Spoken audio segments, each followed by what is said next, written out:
Caravaggio walks into Rome with nothing but a paintbrush and a criminal record. By the time he dies, he's changed painting forever and left his own decapitated head in a masterpiece, begging for forgiveness. Stick around for that one, because once you see it, you can't unsee it. This is Caravaggio's life told through 5 paintings. A 21-year-old walks out of Milan with no money, a bad temper and a lot of rumors ruining his reputation. Meet Michelangelo Merisi, soon to be known simply as Caravaggio. His father has passed away, Milan's art scene is slow and restrained, and Rome is booming. Popes are spending like kings, and nobles are gambling fortunes on painters who can show their wealth and beat their rivals. The city is a stage for any bold young artist, if they can survive it. When Caravaggio arrives, he's a nobody. He rents a corner of a room, sleeps where he can. He paints fruit and flowers for pocket change. Pretty harmless things.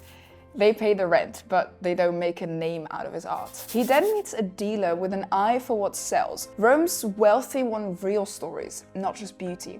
The kind of scenes they can recognize from their own streets and taverns. Caravaggio finally finds his angle. It's not the gods, it's not the saints, but it's real people as they are. So picture this, a small crowded studio with light falling from one high window. Mario Minniti, Caravaggio's friend and fellow artist, stands by the table. A street rogue pulls on an old glove, slipping a card behind his back. Caravaggio paints the Cardsharps, a moment of trickery called forever on canvas. 2 boys play cards. The one facing us is fresh-faced, absorbed in the game.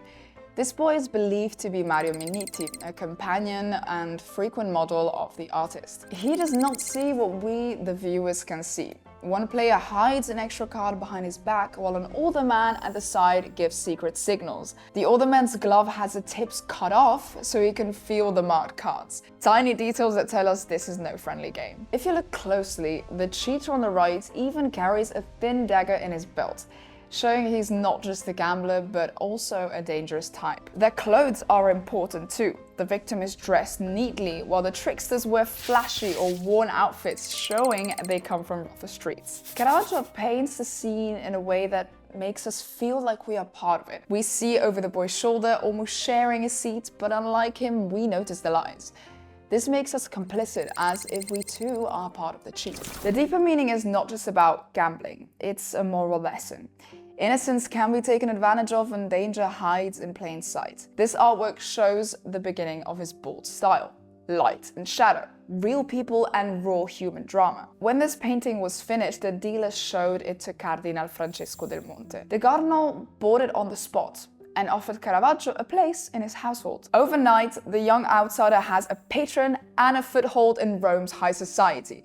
The first hand is played. Life shifts fast. Under Del Monte's roof, Caravaggio drinks with diplomats, debates with poets, but still pulls his models from the alleys he once slept in. The mix of refinement and grit becomes his signature, and when the cardinal asks for a Bacchus, the god of wine, fertility, and celebration, Caravaggio creates one, but not the Bacchus anyone expects. In the hands of other painters, Bacchus is depicted as eternal, muscular, godlike, glowing with divine perfection. But Caravaggio has something else in mind. A boy reclines against rumpled linen, the robe slipping off his bare shoulders. His cheeks are flushed, his eyes have lidded, as if he's just drunk the last of the wine.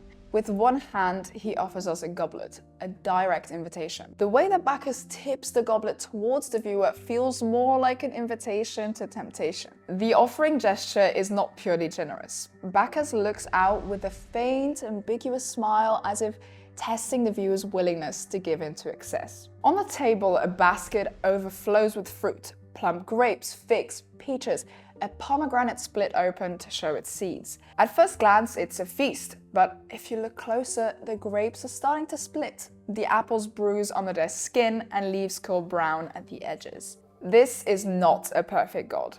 The boy's fingernails are short, his hands rough from work. The light is warm but fleeting. It catches the wine just before the surface ripples. The message? Pleasure is real but temporary. Beauty and decay share the same space. Enjoy it now, because the moment will not last forever.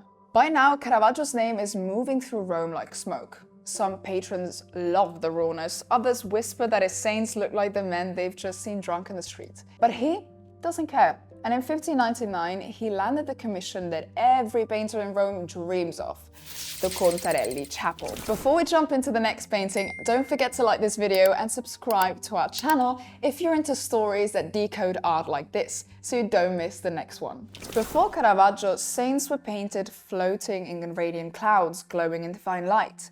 But here, forget marble thrones and clouds, we're set in a smoky tavern. 5 men hunch over a table, coins scattered in front of them.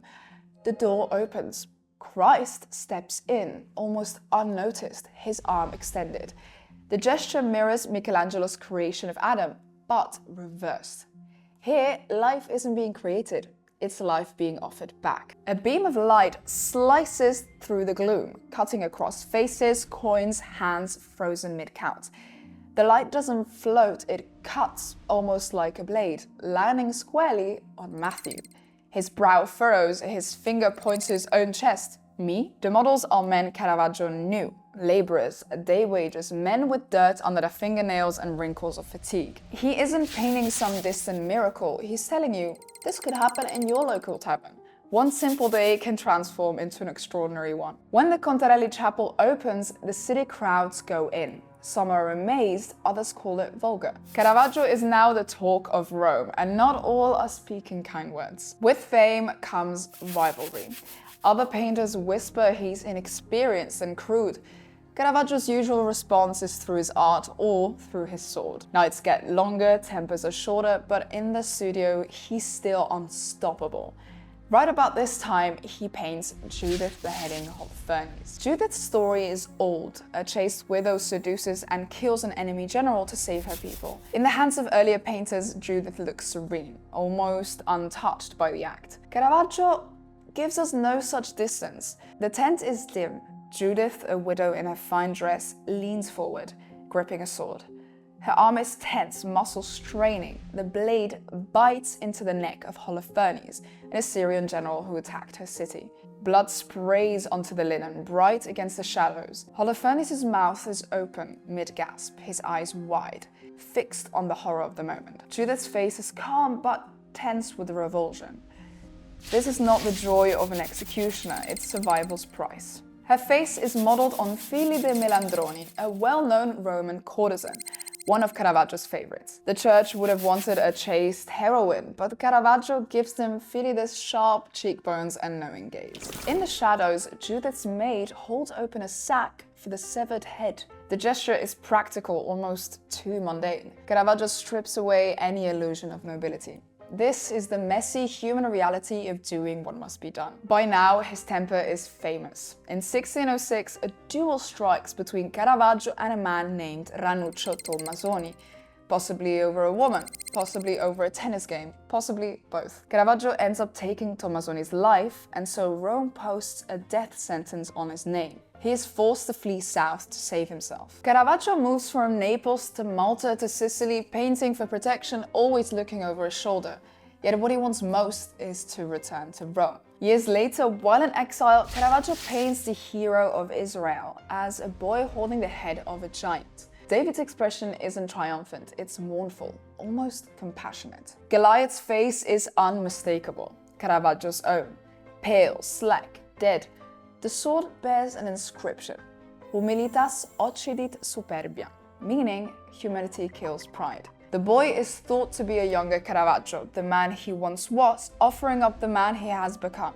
It's part confession, part bargaining chip. This painting is sent towards Rome, a gift to Cardinal Scipione Borghese, the Pope's nephew, in hopes of securing a pardon. The pardon comes, but Caravaggio never makes it. He dies on the road at 38. His life ends there, but the painting remains. In David's sorrowful eyes and in Goliath's lifeless face, Caravaggio leaves us his final message, a plea for mercy and a reminder that pride always falls. The man did not return to Rome, but his art did, and it still speaks for him today. Thank you for watching. I'm Francesca from Crown Tours, and today some of Caravaggio's most important paintings, like the David with the Head of Goliath and Bacchus, are found in the Borghese and Uffizi gallery. Seeing them up close is different and it's truly a feast for the eyes. We visit the Galleria Borghese on our guided tours here in Rome and the Uffizi galleries in Florence. If you want to see them in person, don't forget to check our website.